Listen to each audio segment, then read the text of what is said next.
Hello everyone, एक बार फिर से आप सभी का स्वागत है। आज मैं यहाँ पर ये वीडियो मेरा इस चैनल का सबसे फर्स्ट वीडियो होगा। यानी इस चैनल में इस वीडियो को मैं अपलोड कर रहा हूँ। मेरा इससे पहले भी एक चैनल है, पर उस चैनल में मुझे कोई ख़ास रिस्पॉन्स नहीं मिला, इसीलिए इसी को ध्यान में रखते हुए मैंने इस चैनल को स्टार्ट किया है। और इस चैनल में मैं सिलसिलावार, यानी जैसे ग्रामर का जैसे कोर्सेस होता है या तो किसी भी सब्जेक्ट का जैसे कोर्स होता है, और कोर्स के हिसाब से जैसे series wise chapter wise students को स्कूल में ऑफलाइन एजुकेशन दिया जाता है, मैं इस चैनल में भी कुछ ऐसे ही ख़ास तौर पर इसी तरह का वीडियो अपलोड करूंगा, जिसमें इधर उधर रैंडम तरीके का वीडियो अपलोड नहीं किया जाएगा। यहाँ पर हमने सबसे पहले ये जो कॉन्सेप्ट या तो जो चैप्टर या टॉपिक लिया है वो है पार्ट्स ऑफ स्पीच। जैसा कि हम सब जानते हैं कि सर पार्ट्स ऑफ स्पीच किसे बोलते हैं। पार्ट्स ऑफ स्पीच 8 हैं और इन्हीं पार्ट्स ऑफ स्पीच के बुनियाद पर पूरा इंग्लिश लैंग्वेज खड़ा है। तो मैं आपको यहाँ पर बता दूं कि अंग्रेज़ी के जितने भी वर्ड्स हैं उसको 8 जगह बांटा गया है। अंग्रेजी के जितने भी शब्द हैं उसे 8 जगह बांटा गया है, उसके कार्य और उपयोग के अनुसार। अब यहाँ पर सबसे पहले ये पार्ट्स ऑफ स्पीच का डिफिनेशन हुआ कि sir all the English words are divided in 8 groups according to their functions and utility. But यहाँ पर क्वेश्चन बनता है कि सर वो 8 पार्ट्स ऑफ स्पीच कौन से हैं। तो यहाँ पर जैसा कि आप स्क्रीन में देख पा रहे होंगे, सबसे पहला यहाँ पर है नाउन, दूसरा यहाँ पे है प्रोनाउन, दूसरा यहाँ पे है एडजेक्टिव, एडवर्ब, और उसके बाद है वर्ब, उसके बाद है प्रीपोजिशन, कंजक्शन और इंटरजेक्शन। ये टोटल 8 पार्ट्स ऑफ स्पीच जैसा कि आप स्क्रीन में देख पा रहे हैं। यदि आप इन्हीं पार्ट्स ऑफ स्पीच, इन्हीं 8 पार्ट्स ऑफ स्पीच के बारे में एक डिटेल कॉन्सेप्ट हासिल करते हैं और इसमें एक अच्छी पकड़ बनाते हैं, तो यकीन मानिए आपका इंग्लिश लैंग्वेज बहुत ही बेहतरीन हो जाएगा। तो मैं आपसे उम्मीद करूंगा कि इस वीडियो को लाइक करें, चैनल को सब्सक्राइब करें और हाँ, इस वीडियो को ज़्यादा से ज़्यादा शेयर करें। यहाँ पर आपको कुछ ऐसे सेंटेंसेस दिया जाता है और उन सेंटेंसेस के मदद से आपको बताना है कि सर उस सेंटेंस में जितने भी वर्ड्स प्रयुक्त हुए हैं, वो सेंटेंस में जो वर्ड्स हैं वो वर्ड्स कौन से पार्ट्स ऑफ स्पीच में कैटेगराइज किया जाएगा। तो यहाँ पर सबसे पहला सेंटेंस है, जैसा कि आप स्क्रीन में देख पा रहे होंगे, यहाँ पर सबसे पहला सेंटेंस है आई लव माई कंट्री।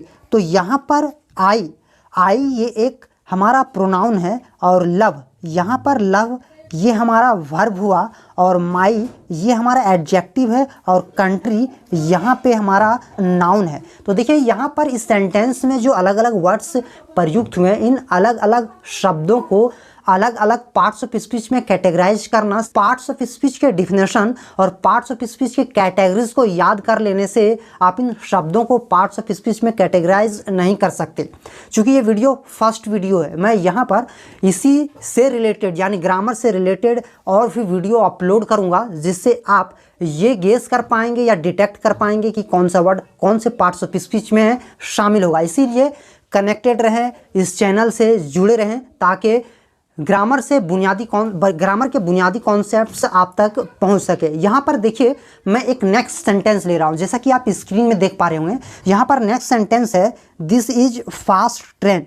यहाँ पर इन सेंटेंसेस का जो मैं एग्जांपल ले रहा हूँ, यहाँ पर इस सेंटेंसेस का एग्जांपल लेने का मेरा मकसद है कि सर कोई वर्ड किसी सेंटेंस में एडजेक्टिव का रोल निभा रहा है, तो सर वही वर्ड किसी दूसरे सेंटेंस में एडवर्ब का रोल निभा रहा है। यानी एक ही वर्ड दो अलग अलग सेंटेंस में अलग अलग पार्ट्स ऑफ स्पीच के रूप में प्रयुक्त हुआ है।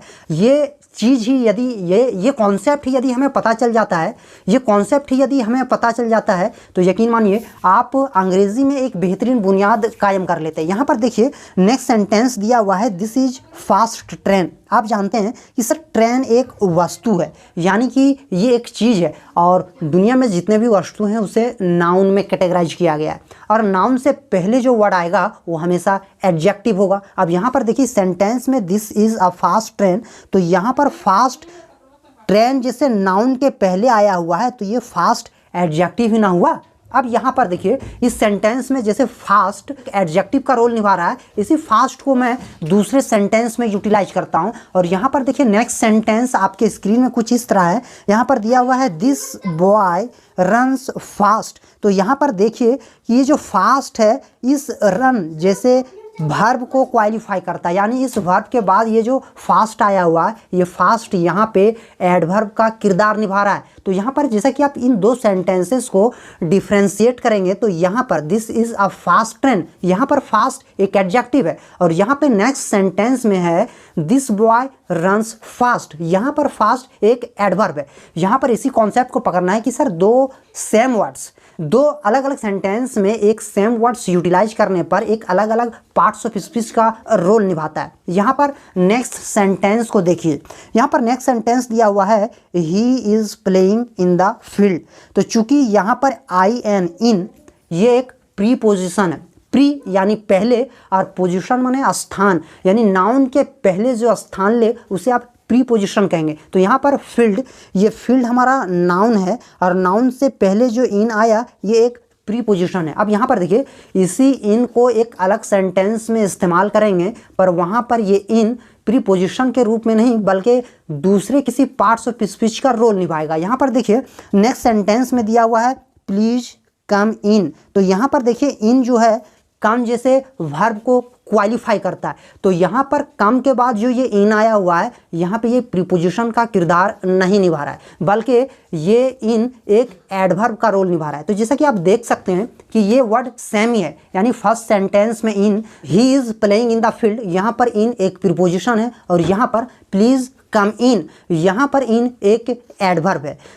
आपने यहाँ पर देखा कि अलग अलग सेंटेंसेस में एक ही वर्ड्स यदि इस्तेमाल होते हैं तो वो एक अलग अलग पार्ट्स ऑफ स्पीच का रोल निभाता है। इस वीडियो में आपने पढ़ा कि सर पार्ट्स ऑफ स्पीच किसे कहते हैं, तो हमने डिफिनेशन में ही पहले ही आपको बता दिया कि अंग्रेजी के जितने भी शब्द हैं उन शब्दों को सेंटेंसेस में प्रयोग और उस सेंटेंस में उसका क्या फंक्शन है उसके आधार पर 8 जगह बांटा गया है। इसी डिफिनेशन को मद्देनज़र में रखते हुए यदि इन दो सेंटेंसेस जो हमने पेयर्स में लिए और उन दोनों सेंटेंसेस में एक ही वर्ड्स अलग अलग पार्ट्स ऑफ स्पीच का रोल निभाता है, यहाँ पर डिफिनेशन में इस चीज़ को पहले ही कह दिया है। अब यहाँ पर आप आगे देख सकते हैं, यहाँ पर एक और सेंटेंस है, यहाँ पर एक सेंटेंस है शी इज़ माई लव। अब यहाँ पर देखिए यहाँ पर लव एक नाउन है और यदि मैं बोलूँ आई लव माई कंट्री, यहाँ इस सेंटेंस में भी एक लव है और शी इज़ माई लव इस सेंटेंस में भी एक वर्ड है जो लव है, पर इन दोनों सेंटेंसेस में थोड़ा सा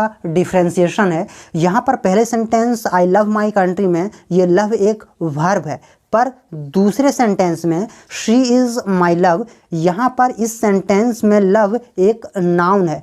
यानी कहने का मतलब ये हुआ कि सर ये दोनों वर्ड्स दो अलग अलग सेंटेंस में जो यूटिलाइज हुआ है ये दोनों शब्द सेम हैं, पर इन दोनों शब्दों का जो किरदार है एक अलग अलग पार्ट्स ऑफ स्पीच के रूप में यूटिलाइज किया गया है दो अलग अलग सेंटेंस में। ओवरऑल आपने ये समझ लिया कि पार्ट्स ऑफ स्पीच किसे कहते हैं, पार्ट्स ऑफ स्पीच के कितने कैटेगरीज हैं, और आपने ये भी देखा कि किस तरह एक ही वर्ड्स अलग अलग सेंटेंस में अलग अलग पार्ट्स ऑफ स्पीच का रोल निभाता है। यदि आप प्रैक्टिस करें और सेंटेंसेस में से यदि इन्हीं शब्दों को सेपरेट करने की कोशिश करें उनके अलग अलग पार्ट्स ऑफ स्पीच के बेसिस पे, तो यकीन मानिए आपकी भी इंग्लिश स्ट्रॉन्ग हो जाएगा। Thank you.